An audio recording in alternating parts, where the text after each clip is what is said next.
Bom dia, que ainda não. Deus nos abençoe neste momento. Palavra, especialmente na parábola da figueira que Jesus nos conta. Um dos segredos da vida, da felicidade, ou da alegria, do contentamento, é a perspectiva que você tem das coisas.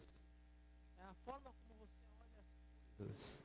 Tem aquela brincadeira, que é uma brincadeira meio boba, mas ela mostra uma verdade. Diante de um copo meio vazio e meio cheio, muitos vão olhar a parte meio vazia e vão se incomodar.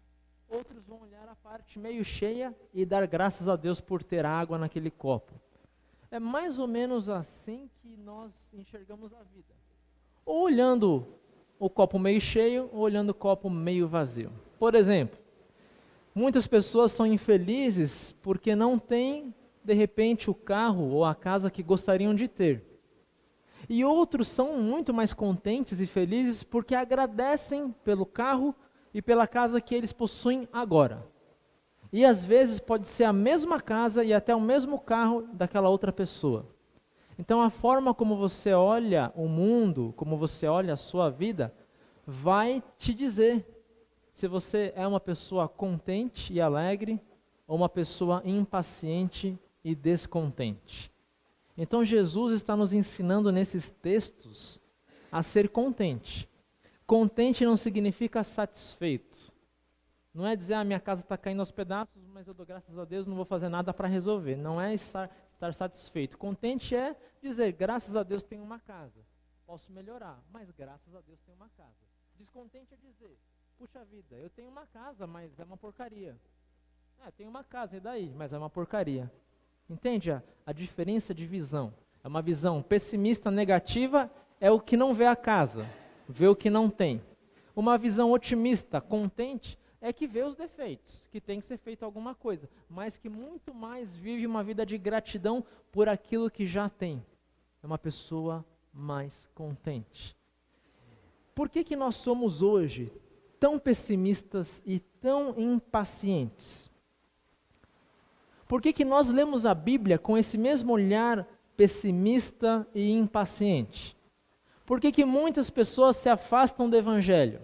Cristãos que nasceram na igreja. Porque começam a ler a Bíblia com um olhar negativo. Então vê um Deus que mandou matar os cananeus. Vê um Deus que foi muito bravo com o rei Davi. Vê sangue na Bíblia, vê morte. Vê os mandamentos como uma forma de aprisionar as pessoas. Vê a oferta não como um privilégio, mas como uma obrigação que Deus manda a gente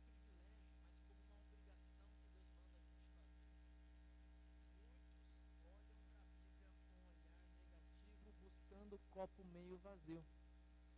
Se nós olharmos para as coisas, inclusive para a Bíblia, só olhando o que nos incomoda, a nossa vida é um eterno descontentamento.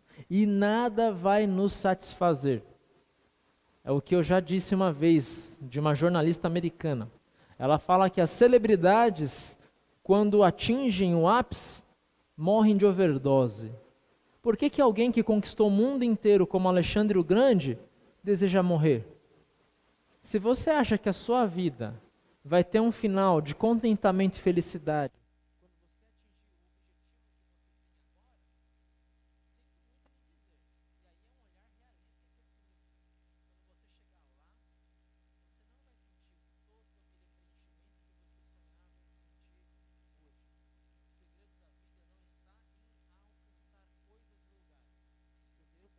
em como você olha a sua vida agora. Isso vai determinar a sua caminhada até os seus objetivos. De nada adianta você chegar lá onde você sonhou, com muito esforço, com muito suor, se durante toda essa travessia do agora até o seu objetivo for um inferno a sua vida. Chegar lá não vai trazer a você a compensação pelos anos de inferno que você passou antes de chegar onde você queria. E aí você vai olhar para trás e vai dizer, não valeu a pena, porque eu sacrifiquei muito, eu sofri muito. Agora, se você tiver uma caminhada de contentamento e felicidade até chegar lá onde você sonha hoje, tudo vai ter valido a pena, porque você viu o copo meio cheio, não só o copo meio vazio. É isso que Jesus quer nos ensinar hoje. Vamos olhar lá no texto da parábola.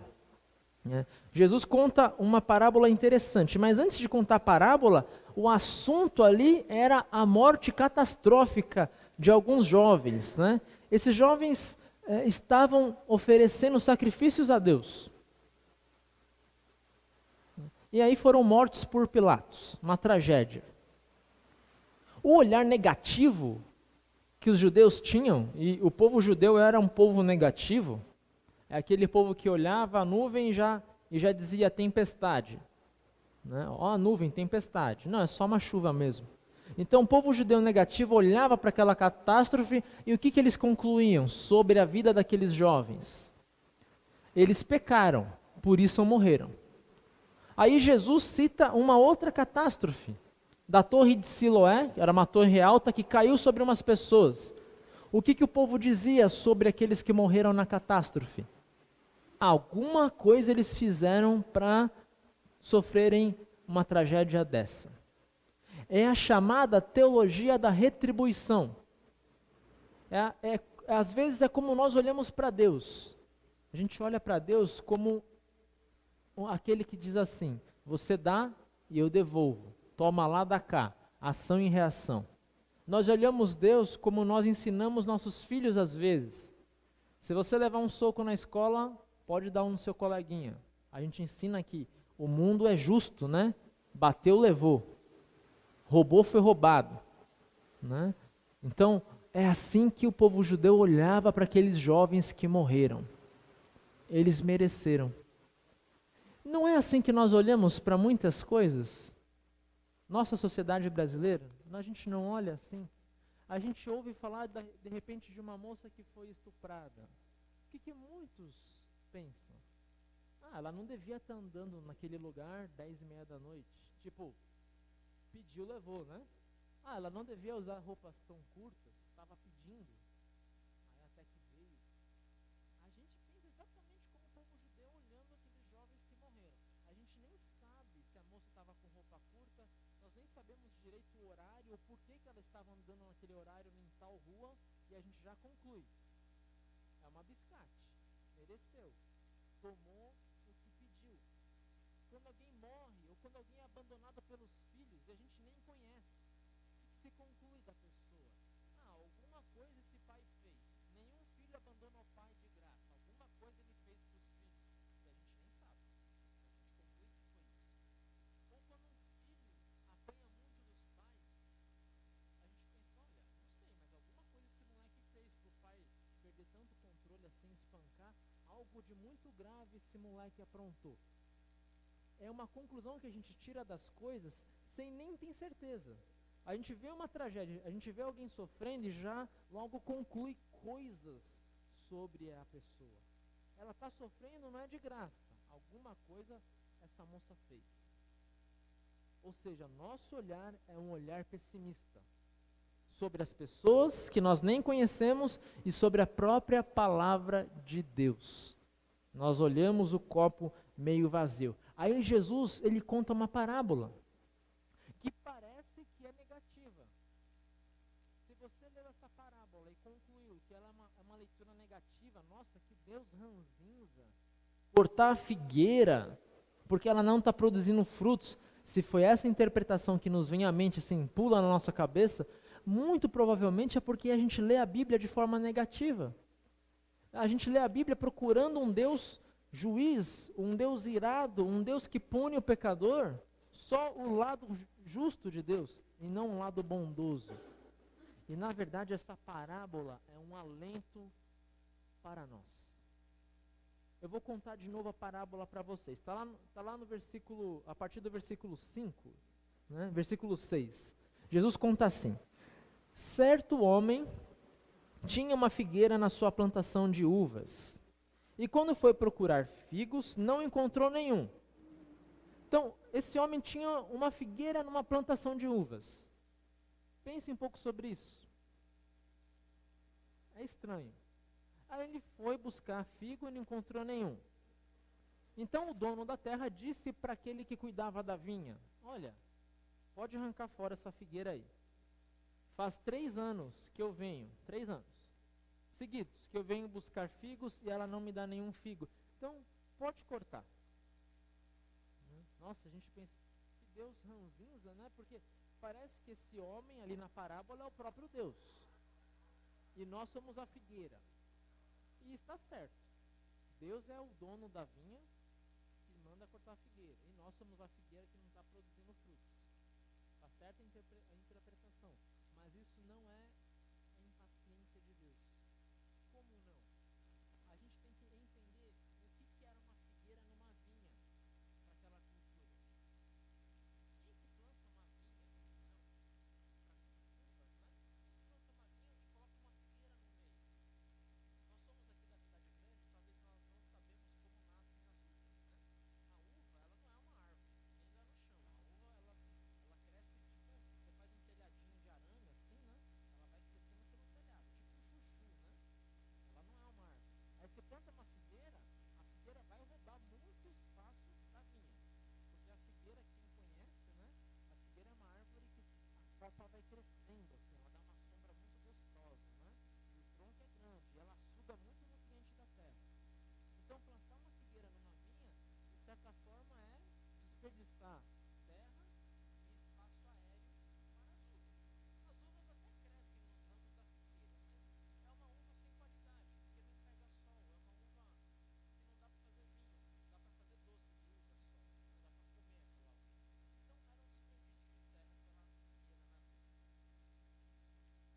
mostrando que nós não temos um lugar, um direito de estar neste mundo como nós acreditamos. Deus nos colocou aqui. A gente nasce, cresce e a gente acha que nós nascemos com direitos. Nós temos direitos neste mundo. Civilmente, até é verdade, você tem direito à escola, à saúde, mas eu estou dizendo existencialmente, você nesse mundo. Quando seu pai e sua mãe falavam coisas que você não gostava e você dizia assim, eu não pedi para nascer. Você está dizendo assim, eu tenho um direito de estar aqui porque vocês me colocaram. Não, você não tem um direito de estar aqui. Você existir já é um presente de Deus. Já é algo a mais que não deveria haver.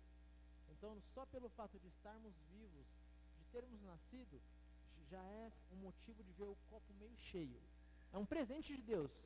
Você está ocupando espaço na vinha. Você é uma figueira ocupando espaço na vinha. Nós somos uma figueira, às vezes inútil, ocupando espaço das uvas. Estamos aqui. Então esse já é o primeiro sinal de misericórdia de Deus, nos conceder vida. E aí vai mais adiante. Uma figueira em Israel, no Brasil também, leva quanto tempo para produzir o primeiro figo? Quem já plantou uma figueira? Lá em Minas Gerais, né? Quem me ajuda? Quanto tempo leva uma figueira para produzir figos? Ninguém plantou, ninguém tinha figueira em casa. O pessoal de Minas, seu Arnor, devia ter figueira. Lá tem bastante figueira lá no Teófilo Otoni. Os alemães lá plantam bastante figo, tem fábrica de figo lá. Quanto tempo leva uma figueira? Leva em média 7 anos. 7 anos você espera para a figueira produzir figos. Então, qual era a idade dessa figueira aqui?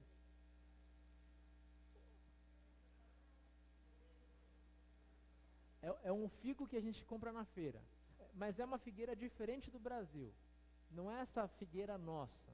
A nossa figueira é uma figueira mais tropical. Lá no Oriente Médio, era um figo. Mas assim, é a mesma família da figueira nossa, mas é outra espécie.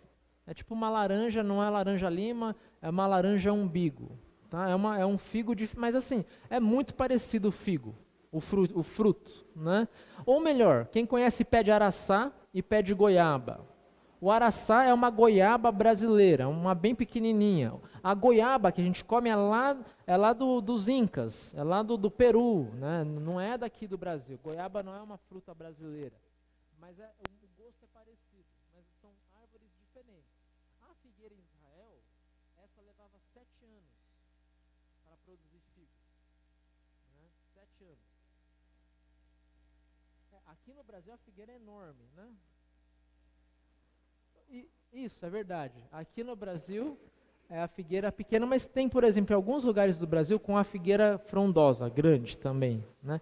Em Israel, A figueira nem é tão grande, igual essa que a gente tem no sul do Brasil, que é uma que dá a copa assim, e não é a figueira pequena que a gente tem em Minas. Aliás, a figueira de Minas não é tão pequena assim também. Se ela fosse colocar na vinha, ela ia ocupar um espaço bem legal da vinha também, né? Mas lá em Israel, a figueira leva 7 anos para produzir frutos. Se esse dono da terra levou 3 anos, né, ele foi 3 anos seguidos para pegar o figo, qual a idade da figueira? 10 anos. O dono da terra investiu 10 anos de espaço da vinha, de adubo, de cuidado de irrigação, para a figueira produzir frutos. E ela não produziu. Então o dono teve bastante paciência com a figueira. Ela já estava na prorrogação. Nenhum dono de terra em Israel esperava mais de 1 ano para a figueira produzir. Não produziu no ano adequado, corta ela fora. Planta outra figueira. Então essa figueira já estava na prorrogação do jogo. E ainda assim Jesus conta que a história prossegue como? O empregado do dono diz, olha, dá mais 1 ano. Eu vou continuar adubando, vou afofar a terra. E aí se ela produzir, ótimo. Se ela não produzir, manda cortar fora. Essa parábola, ela é muito consoladora para nós. Além da prorrogação do jogo, da vida, da paciência de Deus, Deus nos concede ainda mais 1 ano, mais um tempo extra para todos nós. Nós estamos no tempo extra. Deus tem paciência com a gente. Muitos talvez estejam rebeldes contra Deus, afastados da sua palavra, podem até estar aqui todos os domingos, mas tem um pé atrás com Deus, por algo que aconteceu no passado, por alguma tragédia pessoal, por alguma frustração pessoal. Existe um pastor americano no sínodo de Missouri, o nome dele é Mark. Ele tem uma frustração pessoal com Deus, e bem considerável. Ele orou a Deus para que trouxesse a irmã dele cura acho que era da leucemia. E Deus não atendeu o pedido daquela criança. Hoje ele é um pastor, hoje ele é um homem. Mas ele guarda, ele fala assim, quando algo dá errado na minha vida, a raiva que eu sentia de Deus na infância volta. E aí eu retomo, Deus, você já tirou minha irmã, vai tirar o meu filho de mim, que está lá no hospital, já não basta frustrações? Então pode ser que nós tenhamos alguma frustração pessoal com Deus. E Deus compreende isso. Deus entende que o copo meio vazio nos incomoda. Mas o que Deus está mostrando nessa parábola é que nós não devemos nos focar no copo meio vazio. A gente constata que o copo está meio vazio, mas nós devemos dar graças pelo copo meio cheio, pela paciência de Deus com a gente, pelo ano extra que Deus nos dá para produzir frutos, pelo ano extra que Deus nos dá para nós voltarmos aos braços do Pai. É isso que Jesus ensina nessa parábola. Inclusive, se nós olharmos ali no versículo 13, a tradução desse texto poderia ser diferente, né? Ali diz assim, se no ano que vem ela der figos, muito bem. Se não der, então mande cortá-la.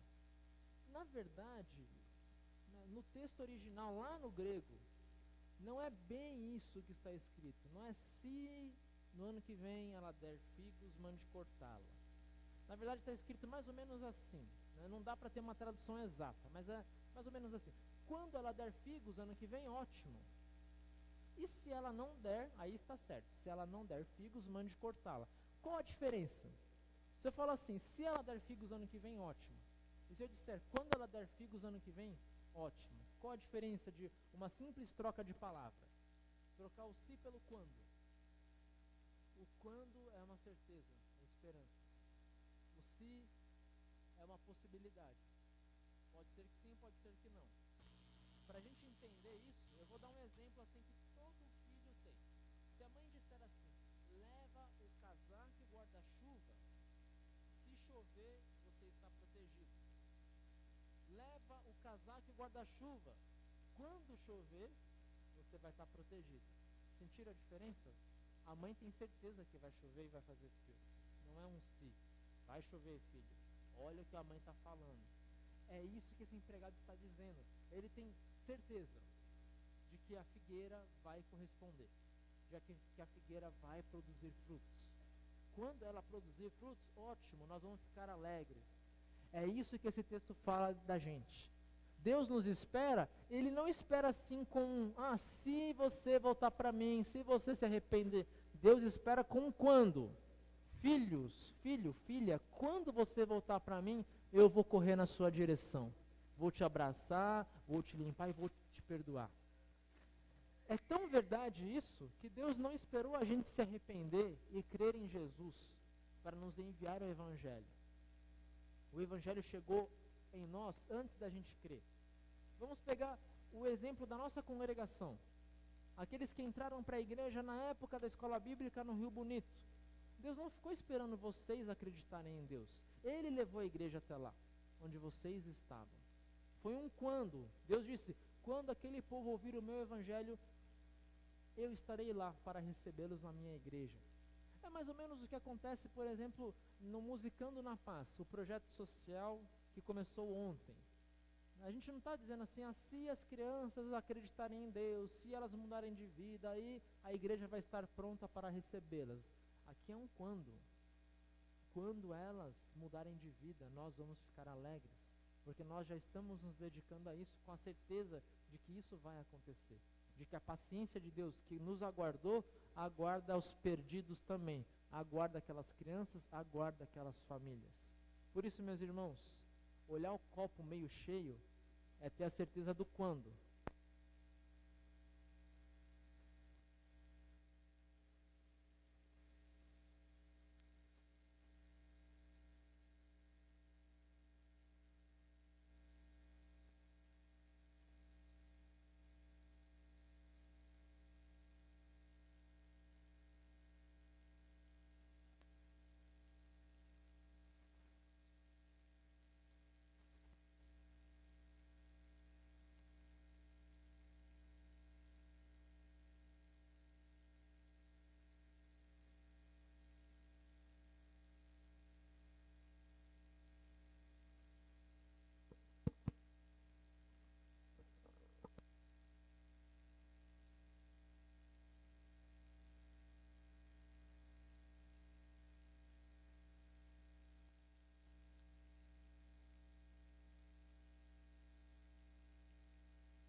Porque quando a nossa vida é vista dessa perspectiva, quando você lê a Bíblia com essa perspectiva do quando, do copo meio cheio, nós sempre estaremos contentes. Insatisfeitos, querendo melhorar, mas contentes. Suportando essa vida com gratidão a Deus. Aí você olha para a Bíblia, você não vê só um Deus que colocou um dilúvio para matar as pessoas, mas vê que Deus poupou uma família. Você não só vê um Deus que mandou matar os cananeus, mas vê um Deus que preservou o povo de Israel. Você não só vê um Deus que trouxe alguns problemas para a sua vida, mas vê um Deus que trouxe muitas soluções para a sua vida. Você não vê só um Deus que mandou o filho dele morrer na cruz e derramar o sangue dele, mas vê um Deus que, por meio da morte do filho dele, trouxe vida e salvação para cada um de nós. A mudança de perspectiva de vida muda também a forma como eu leio a Bíblia. E essa é a forma verdadeira. A Bíblia começa num jardim, na perfeição, passa pelo jardim do Getsêmani, onde Cristo chora e ora por nós, e termina na Nova Jerusalém. Então, de cabo a rabo, a Bíblia sempre está indicando a nós que Deus é um Deus que espera. Deus é um Deus que enche o nosso copo, nem que seja pela metade, mas Deus é um Deus que não deixa nenhum copo vazio. Deus é um Deus que lá no último momento da nossa vida vai encher o nosso cálice até transbordar, como diz Davi. E aí sim, nós não teremos mais espaço nenhum no copo para lamentar. Após esta vida, na volta de Cristo, nós teremos os cálices, os copos, todos eles cheios de bênção, de amor, de misericórdia. Que Deus nos faça aguardar até lá com paciência também. Se Deus é paciente com vocês, se Deus é paciente conosco, comigo, nós devemos ser pacientes com aqueles também que de repente nos causam ansiedade. A paciência é o segredo da vida. Que Deus dê muita paciência a todos vocês. Amém. Seguimos nosso